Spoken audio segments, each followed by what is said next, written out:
Hello friends, welcome to my YouTube channel. मैं CA Rahul Singh आज फिर आपके लिए एक इम्पोर्टेंट जीएसटी पे वीडियो लेके आया हूँ, जो कि सर्कुलर नंबर 137/2020 जो कि रिसेंटली इशू हुआ था। कुछ क्लैरिफिकेशंस जो कि टैक्स पेयर्स को आ रही थी इन इम्प्लीमेंटेशन ऑफ जीएसटी।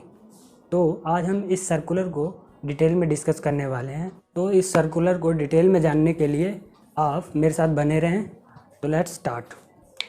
तो इस सर्कुलर के अंदर सर्कुलर नंबर 137/2020 इसमें क्लैरिफाई किया गया कुछ क्वेश्चंस हैं जो कि टैक्स पेयर्स के माइंड में आ रहे थे रिगार्डिंग जीएसटी, उनको इसमें क्लैरिफाई किया गया है। तो इसमें पहला क्वेश्चन था कि an advance is received but then service contract got cancelled thereafter the supplier has issued invoice before supply of services and paid GST, whether he can claim refund of tax paid or he is required to adjust his tax liability in his return।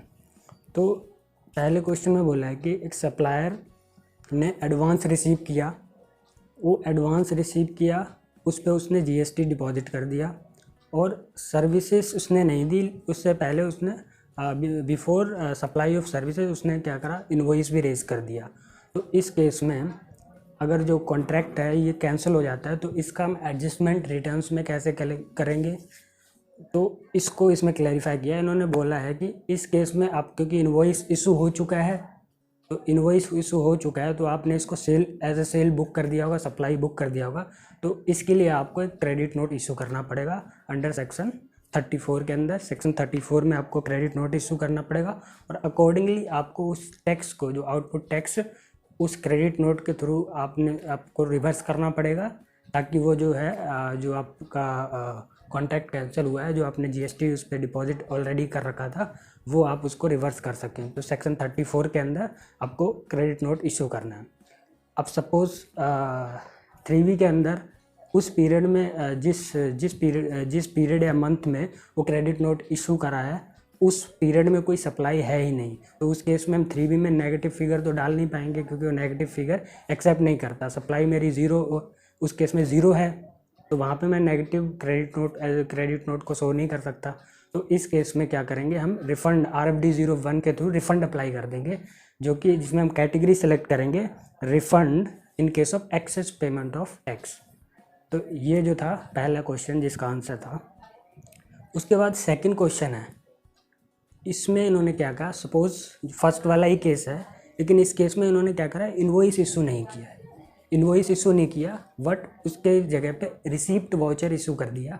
मतलब advance receive किया, उस पर उन्होंने GST deposit कर दिया होगा supplier ने, और उस सप्लायर ने एडवांस रिसीव किया, उस रिसीप्ट के बदले में उसने एक रिसीट वाउचर इशू कर दिया।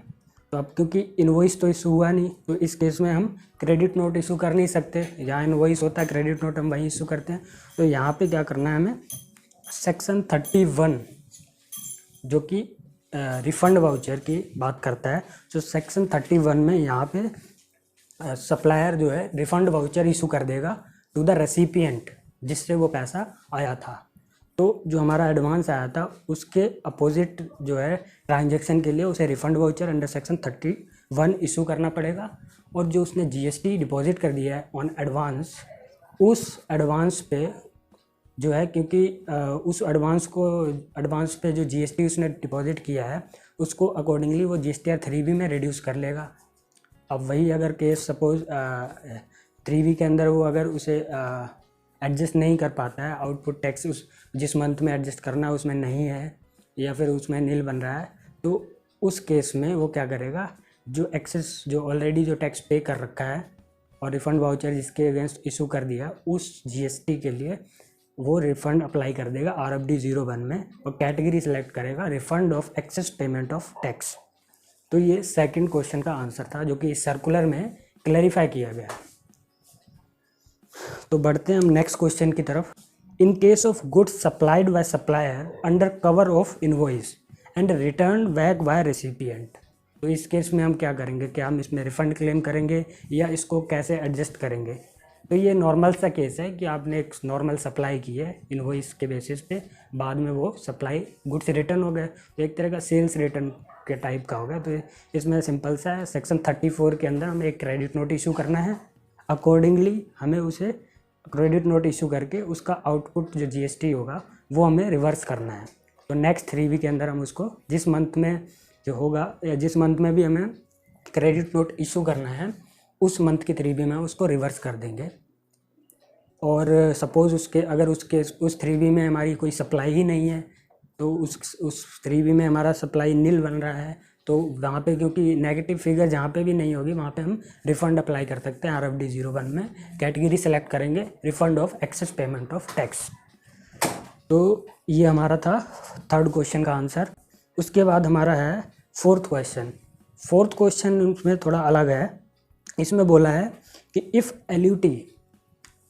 if letter of undertaking under section 16 of IGST read with rule 96 capital A expired on 31st March 2020, जो LUT हम एक्सपोर्ट के लिए लेते हैं for without payment of integrated tax IGST, तो उसका जो टाइम पीरियड है वो एक्सपायर्ड हो रहा है 31 March 2020। Weather a registered person can still make a supply without IGST unless LUT, जब तक कि वो LUT ना ले ले, and he can claim refund accordingly, क्या वो उसके बेस पे रिफंड ले सकता है, और does he have to make a fresh supply on payment of IGST, क्या इस केस में क्योंकि टाइम पीरियड एक्सपायर हो गया क्या सप्लाई उसे विद पेमेंट ऑफ IGST करने पड़ेगी। तो इस केस में उन्होंने क्लैरिफाई किया है कि जो नोटिफिकेशन नंबर 35/2020 आया था उसमें इन्होंने क्या किया था, कुछ टाइम लिमिट का एक्सटेंशन दिया था कि जहाँ पे उन्होंने बोला था कि where requirement for furnishing documents report statement और return falling within the period है, वो पीरियड बताया था कि इस पीरियड के अंदर अगर कोई भी डेट फॉल कर रही है किसी भी रिटर्न डॉक्यूमेंट स्टेटमेंट की, तो उस केस में जैसे पीरियड बताया था उन्होंने 20 मार्च 2020 से लेके 29 जून 2020 तक, इस पीरियड के अंदर कोई भी डेट अगर फॉल करती है किसी भी रिपोर्ट के फर्निश करने के लिए या फिर डॉक्यूमेंट्स के लिए या स्टेटमेंट के लिए या किसी रिटर्न के लिए, तो उस डॉक्यूमेंट या स्टेटमेंट या रिटर्न या रिपोर्ट को फर्निश करने की डेट को एक्सटेंड कर दिया गया है उस नोटिफिकेशन में 30 जून 2020, यानी कि 20 मार्च 2020 से लेके 29 जून 2020 तक के पीरियड में जो भी डेट फॉल करेगी वो 30 जून तक एक्सटेंड कर दी है। तो LUT time limit for financial year 2020 and 2021 stand extended to 30 June 2020। इसलिए जो फाइनेंशियल ईयर 2021 जो है जिसको हमें स्टार्टिंग में अप्लाई करना चाहिए था 1 अप्रैल फाइनेंशियल ईयर ख़त्म होने के बाद पिछला फाइनेंशियल ईयर, तो उसकी डेट भी हमारी अकॉर्डिंगली 30 जून तक एक्सटेंड हो गई है। मतलब 30 जून तक हम जो है इसका LUT अप्लाई कर सकते हैं। और रही बात अब इस 30 जून तक के पीरियड में अगर कोई सप्लाई होती है तो उस केस में हमें क्या करना पड़ेगा, उस केस में उन्होंने बोला है कि इस पीरियड में हमें LUT हम विदाउट LUT विदाउट IGST हम एक्सपोर्ट कर सकते हैं। उस केस में हमें रेफरेंस नंबर जो 1920 का LUT था उसी LUT का रेफरेंस नंबर हमें देना पड़ेगा इस पीरियड के दौरान जो भी सप्लाई होगी। बताया कि टैक्स पेयर में quote reference number of LUT of financial year 1920 in relevant documents. तो 1920 का जो LUT होगा उसका रेफरेंस नंबर आप दे सकते हैं अगर अप्रैल से जून के बीच में कोई सप्लाई होती है। उसके बाद हमारा नेक्स्ट क्वेश्चन है जिसको क्लैरिफाई किया है सर्कुलर में, वो है if as per section 54(1) a person required to make refund application before expiry of 2 years from relevant date, जो कि मेरी किसी भी रिफ़ंड को अप्लाई करने के लिए एक टाइम लिमिट थी कि 2 years रेलिवेंट डेट से 2 years के अंदर अंदर हमें उस रिफ़ंड की एप्लीकेशन फाइल करनी है, तभी हमें रिफ़ंड मिल पाएगा। तो इस केस में सपोज़ अगर वो 2 years का पीरियड 31 मार्च को ही हमारा एक्सपायर हो रहा है, तो उस केस में हम क्या करेंगे, तो refund application before expiry of 2 years from relevant date, वो टाइम पीरियड ऑलरेडी एक्सपायर हो चुका है during lockdown period, if that period expires on 31 March 2020 को एक्सपायर हो चुका है, can such person apply refund till 29 जो है एक्सटेंडेड पीरियड तक क्या वो अप्लाई कर सकता है। तो इसमें उन्होंने बोला है कि नोटिफिकेशन नंबर 35/2020 जिसमें टाइमलाइन को एक्सटेंड किया गया है कि एनी एक्शन और कंप्लायंस अंडर जीएसटी लॉ जो कि फॉल हो रही है 20 मार्च 2020 से लेके 29 जून 2020 तक, उस पीरियड के दौरान जितनी भी डेट है वो सारी 30 जून तक एक्सटेंड हो गई। तो इस केस में ये पीरियड भी जो 31 मार्च में टाइम लिमिट 2 साल का एक्सपायर हो रहा है उसको एक्सटेंड कर दिया गया है, वो भी एक्सटेंड हो गया 30 जून 2020 तक। तो ये जो मेरा था 5th क्वेश्चन था जिसको इन्होंने क्लैरिफाई किया है। नेक्स्ट क्वेश्चन पे चलते हैं। नेक्स्ट क्वेश्चन 6th क्वेश्चन है, while making the payment to recipient amount equal to 1% was deducted as per the provisions of section 51 of CGST Act,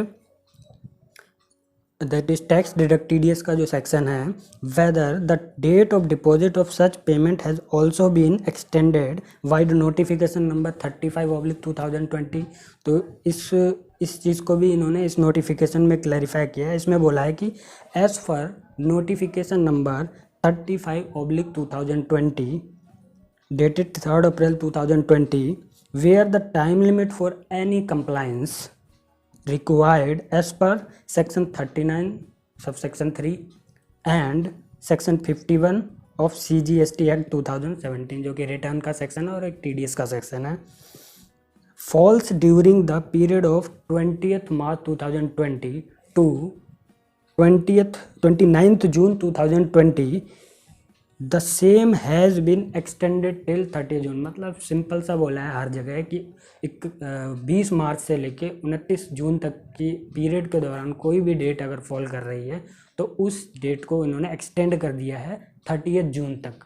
तो इस केस में जो इन्होंने GSTR 7 जो है इन्हें फाइल करनी है तो उसकी ड्यू डेट भी 30 जून तक एक्सटेंड हो गई है।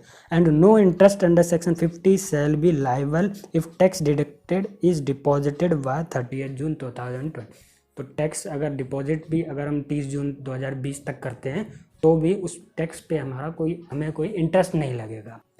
तो ये जो 6 क्वेश्चन थे जो जनरली कुछ क्वेश्चंस थे जो माइंड में टैक्स पेयर्स के आ रहे थे जिसको सर्कुलर नंबर 137 के थ्रू क्लैरिफाई किया गया है।